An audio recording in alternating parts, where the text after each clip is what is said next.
My name is Natasha Diddee, and I am the Gutless Foodie on Instagram. I'm a trained chef. I've gone to Dadar Catering College, to Sophia College, and that's what I am. In 2012, I lost my entire stomach to a tumor and bleeding ulcers, all because of stress. But I decided not to, go down the high bichari path, and I decided to instead live, not exist. So it was a choice I made. It was a very difficult choice. It's not easy to do that, and I still struggle with it, but it gets easier by the day. I just because I'm a chef, I didn't want to limit myself to that. So I've even written a book. I've written a novel. Sorry, I'm just trying to read what people are saying. Hi. So I've written a book, and I'm going to shamelessly plug it in here. This is my book. It's available on Amazon, Kindle, anywhere, worldwide, and it did very well. It's a fiction novel, but you have to remember that fiction is almost always based on fact. So a lot of the stuff that's in the book has actually happened to either me or to people that I know. I'm trying to scroll so that I don't miss things. So I'm going to talk a little bit about my journey, about my food journey. I always loved food. Who doesn't? I don't think I know very many people who don't love food. So I'm no different. And I started cooking at a very early age. My mother really encouraged me because she really saw that I have this passion for food. And I'm sure you've read somewhere, or if you haven't, just Google it. There are lots of interviews that have happened where I've explained how I became a chef. But what's important now is that despite being a chef, after I lost my stomach, I had to unlearn whatever I had learned, and I had to relearn according to what I could digest. So people, I have lots of people who come and say, why do you eat this and why do you do that? But I don't have a choice. I have to go according to what my body asks. So a lot of people ask me why I cook despite not being well. And I cook because, what's the book's name? It's the Gutless, Foursome. Gutless Foodie is me. This is the book. There are lots of books called Foursome on Amazon. But this is the cover, and this is written by me. When I got sick, I had to learn how to eat. Don't forget, this was 2012. Google was not Raja yet. People didn't really, there was no known case that we knew about like mine, who I could go to and say, well, how should I eat? What should I do? I had no guidance whatsoever. I just feel my way around. So, I was dejected because I was not gaining weight. I was unwell. And my mom is a very religious person. So she said, you should pray to God and ask for, help. And she took me to a temple. And I'm not religious by nature. We are people. So this is just the way it is. We are born into a religion, which we are then taught, or not taught in my case. I was not taught any religion because my father's half Punjabi, he's half Parsi. My mother's Maharashtrian. So they had different faiths by themselves. So we had all the possible gods in our mandir. So I used to stand in front when I was a kid, and my mother used to tell me to pray. I used to go and stand in front of the temple because this was the way I was told to pray. And I used to wonder, and I went to a Parsi school. So I learned the Parsi Prayer. Now, I used to stand in front of God, in front of Ganpati, and say, but what if I really understand my praying? Because it's a Parsi prayer. Now, I was too small. I didn't understand what was happening.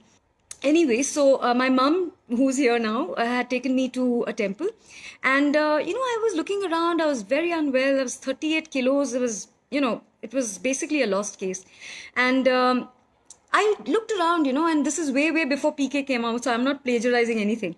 But I looked at, I looked around, I looked and saw people. I saw one man entering the temple, and he entered with his hands, he had one plate in his hand. He was trying to pray with that other hand. I don't know how he was going to do this with the plate in his hand. Somebody was pushing him from the back and things like that. And finally, he reached the deity. And as soon as he reached it, I'm telling you, this happened within 20 seconds. He gave the pujari the plate. He barely had the time to join his hands, and he was given the plate back and out. And I was looking at this whole thing. I was like, how can that be prayer? Yeah?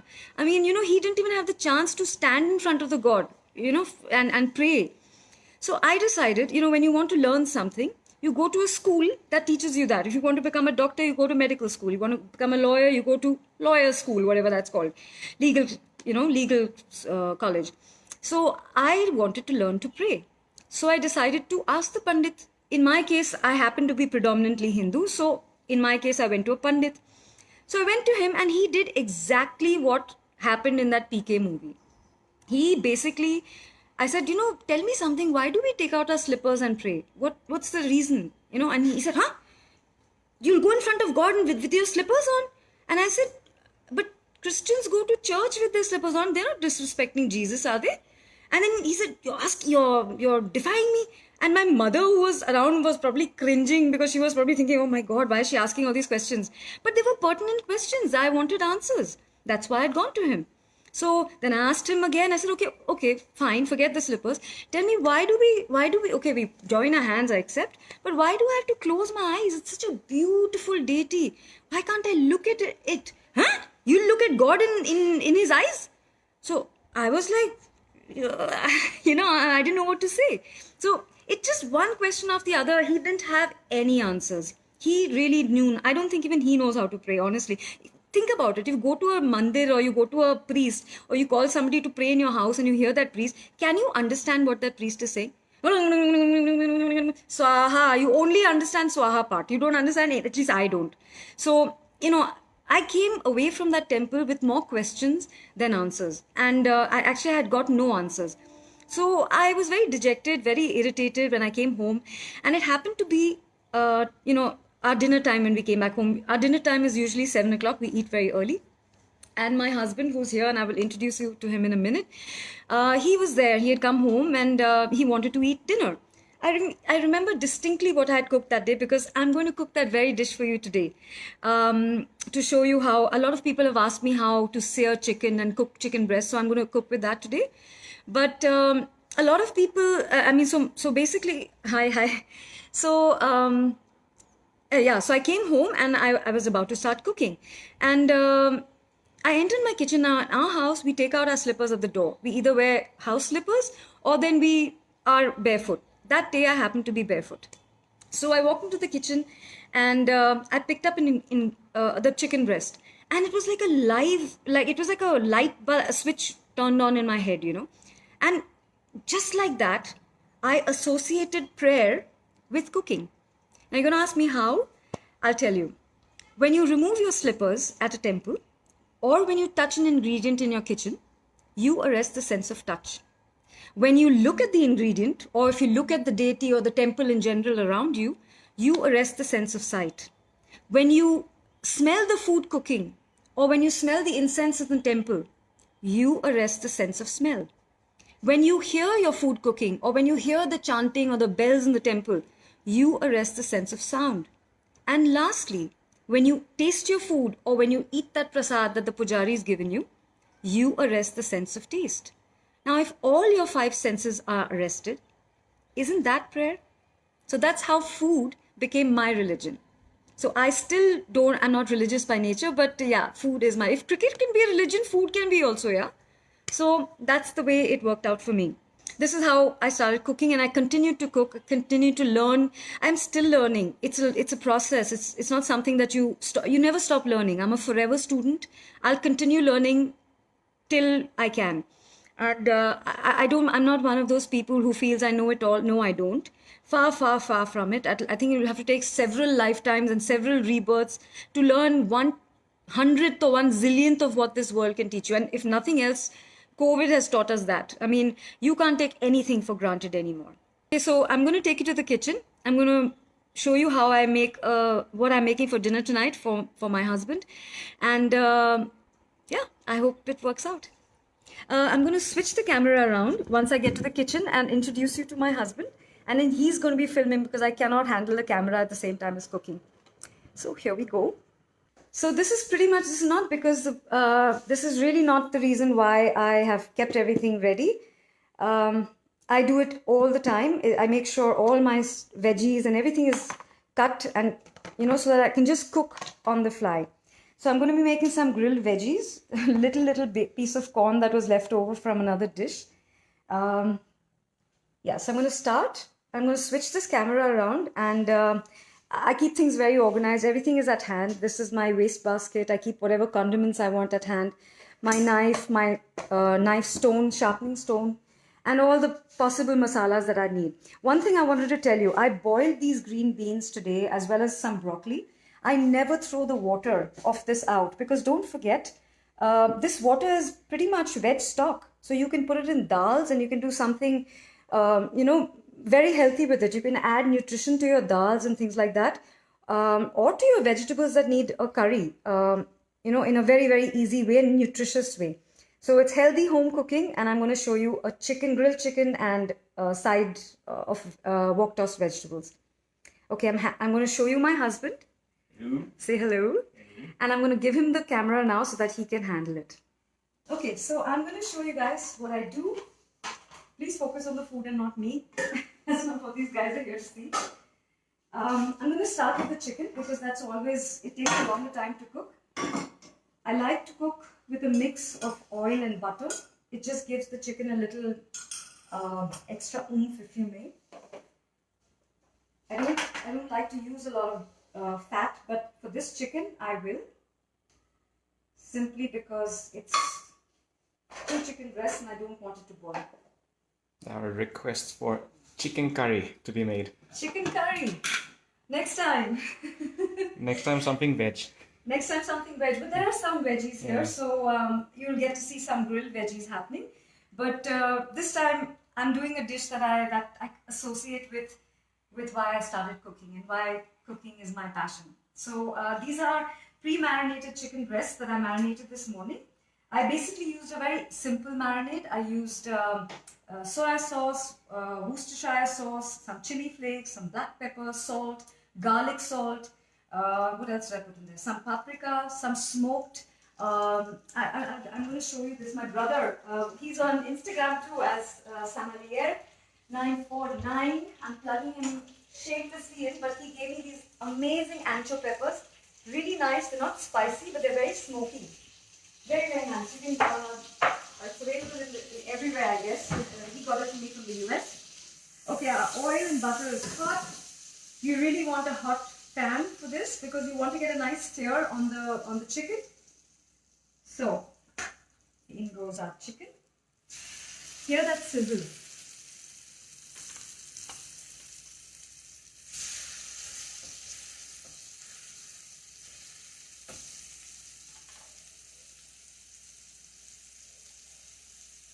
So you want, I don't like to throw away my marinades and stuff like that because there's a lot of flavor that gets left behind in a bowl which your chicken has been marinated in.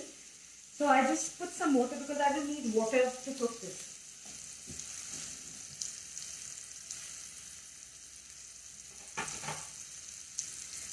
I'm going to let this sit for about a minute or two. I want to get a nice sear on the chicken. It's very important. It seals all the juices in. Makes the chicken breast not, a lot of people have written to me saying that chicken breast dries out. No, there's a technique to it. If you understand how to cook it, it's one of the best meats you can eat from the chicken. And I'm really not partial to the thigh at all. I find it very rubbery and I don't like dark meat. So, as you can see, if you bring the camera closer, you see this chicken has started changing color at the bottom. That's when you know that it's seared. So all I'm going to do is flip. You see this nice color? This is what you want. You want all the juices sealed in here.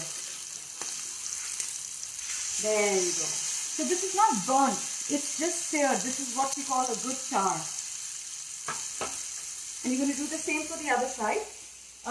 Normally, while this is cooking, I also do the vegetables, but there are lots of vegetarians there who want to know, I guess, how to make this side dish, so I'll do it separately. Normally, this will both come cooked together at the same time. So by the time the chicken is done, the veggies will be done too. I think I'll do the same thing. I'll just start that a little later so that it's hot. And by the time I finish this session, Ben is going to be wanting to pounce on this. So, are there any questions you guys have? No, but a request for baked chicken recipe. Baked chicken recipe. Yeah. I don't like to bake chicken, guys. I find I am not a very good. I'm not a big propagator of baking chicken. I like to pan sear. I think it comes out much better.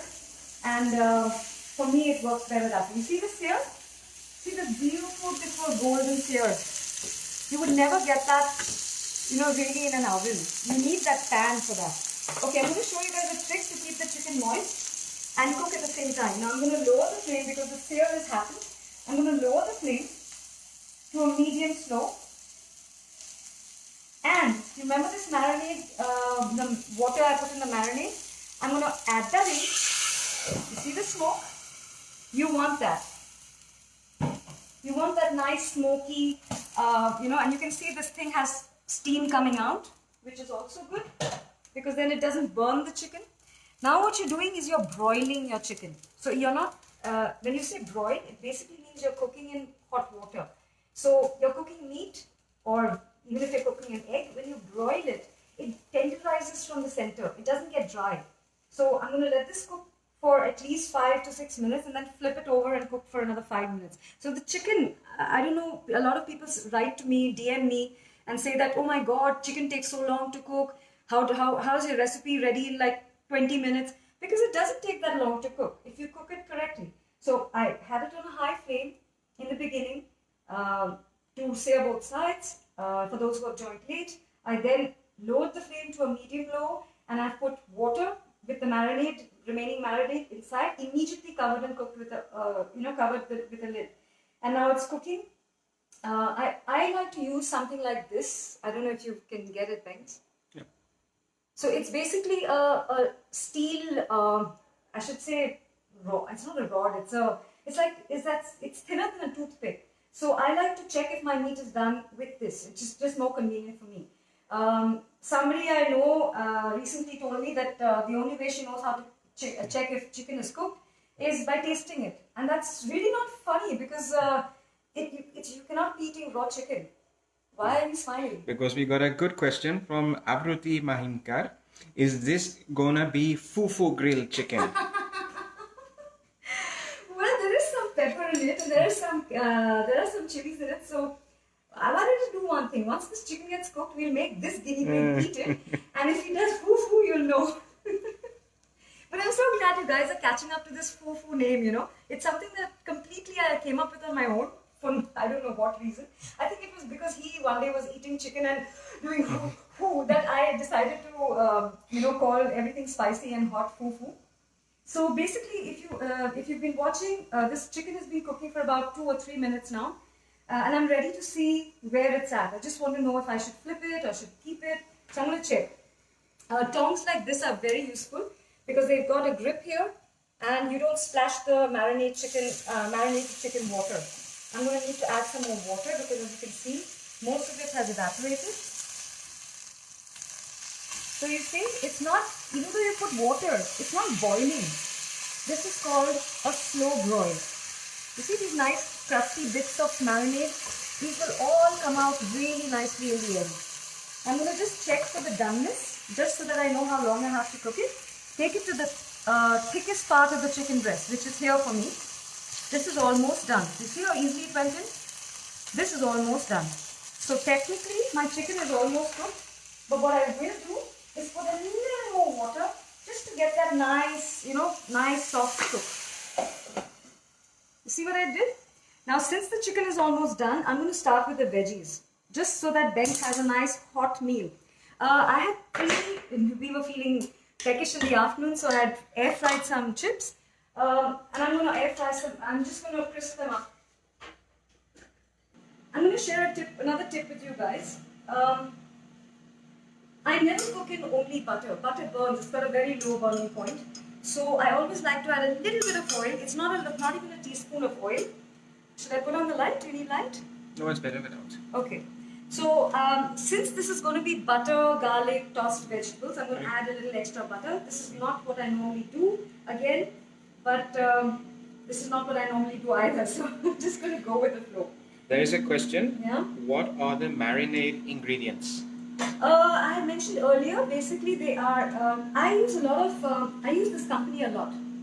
It's called Santa Maria, it's a Swedish brand, but you don't get them here, they're not yet in India. So I use this chicken stock brand. These are obviously not sponsored posts, these are actually brands that I use. Come and get them into our fridge. So I use a lot of this brand. These are all ready-made marinades which you can use. But since this time I was going to do something for you guys, and I know not everybody has access to these marinades, what I marinated the chicken in, just a second, I'll tell you, I just want to make sure I'll show you what I do. So while the butter is still cold, not completely hot, I'm adding in the garlic.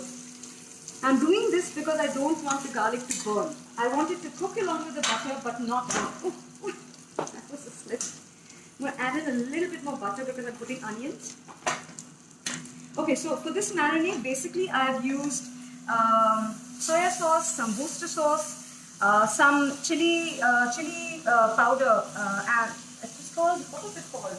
Ancho chili powder, which was given to me by my brother. So it's just basically a mix of, I put a little bit of, I remember I also put a little bit of balsamic vinegar in there, just to give it that tang, you know, but not a lot. Balsamic vinegar can be very assaulting to the taste. If you notice the chicken is done, you see how easily it goes in? You know the chicken is done. There's no way that this chicken is overcooked. But I'm going to switch it off now because I don't want to make it dry or risk making it dry. I'm moving it off the hot, you know, though the gas is off, I'm moving it off the flame because the gas is still hot. So this will continue to cook and I don't want that. As you can see, my butter garlic is nice. It's not burning. That's because I added garlic into cold butter and oil. Well, not completely cold, but you know, the garlic is cooking along with the butter.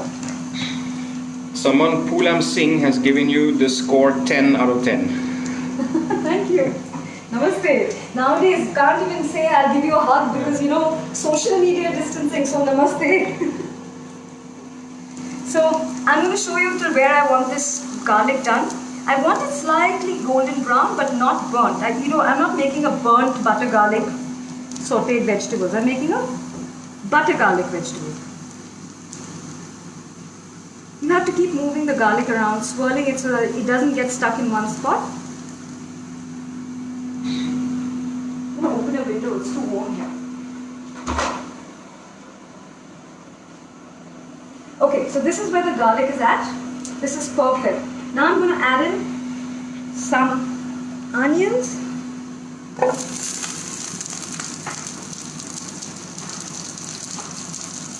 going to throw in some baby corn.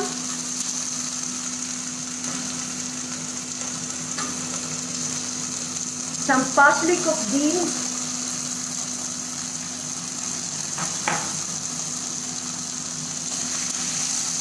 See, now the garlic has started browning, which is exactly what I want.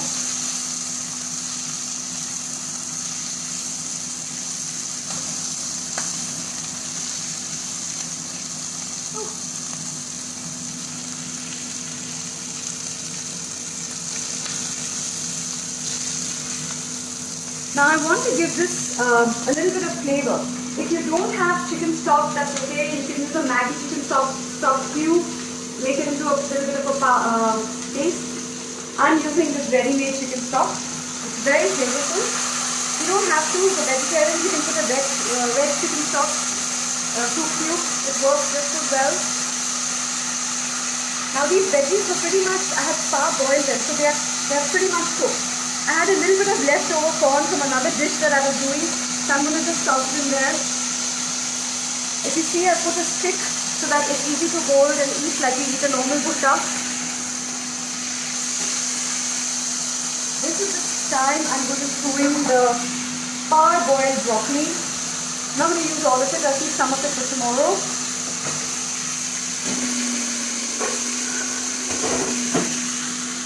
Just turn that down. How long? I think it's been what, 10 minutes since I'm cooking? Yeah. 10 or 15 minutes? And then it's almost done. So I'm going to add all of these. I'm going to just add these in. May as well add in the broccoli. This is a huge portion of vegetables. So I may add some more chicken stock just to give it some more flavor. I want to add some flavoring. I don't want to put chili because the chicken has its own flavor. So I'm I'm going to do what I normally do. I'm going to go and stand in front of my pantry and ask you to talk to me.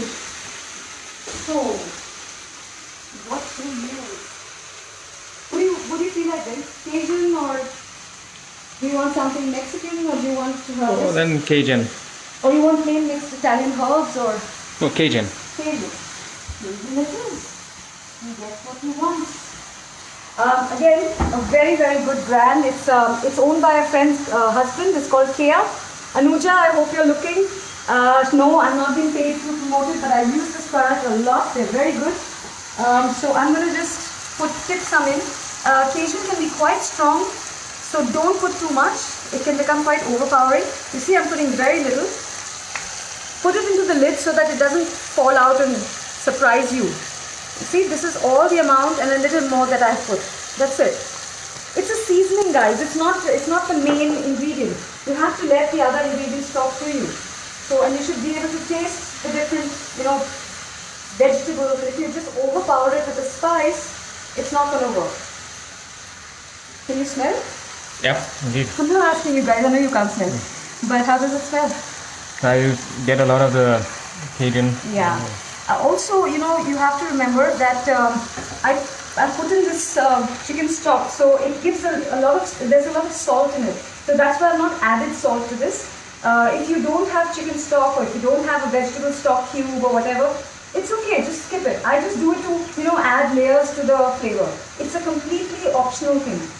So if you don't have it, that's fine. Just toss in butter garlic, put any herbs of your choice. You can use fresh herbs if you want. I didn't feel like today, so I'm doing this. This is pretty much done. So I'm going to switch it off because I don't want to overcook it. A lot of you have asked me how I plate my food and how come my food looks so nice. Well, Bengt is going to just do a quick tour. You can see my kitchen is white. It's completely white. So natural light just bounces off the walls. Okay, so this is done. It's even rested a little bit, so technically I could cut it, or I could just put it as a whole. You want a whole chicken breast? You cut it yourself? I'll cut myself. Okay, so he doesn't want it cut. So what he wants, he gets.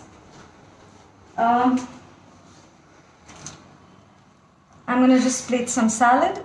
Bought this from Green Tokery. No, I'm not promoting anybody. I'm just telling you because I get lots of questions from where do I get my produce, where do I do this, why do I do that. So I'm just being honest and telling you which products I use. Like I normally am on my feed, I don't promote products that I don't use. Okay, so let's play up. I'm going to want some light, so maybe you come this side. So let's try and chef it up a bit. Okay. Now, as I told you, I normally never ever throw out any of the stuff, the marinade that I have here. So I'm going to just use the same spatula as I did for the veggies. And I'm going to pour this onto this. So even if it's a little messy, I don't mind. But at least you've got all the goodies out. Oops, now it's splashed.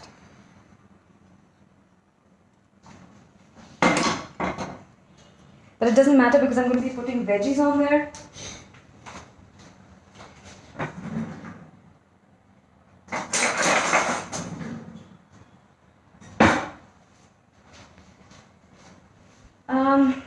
I think I'm going to take from here. I'd like to have a little bit of corn.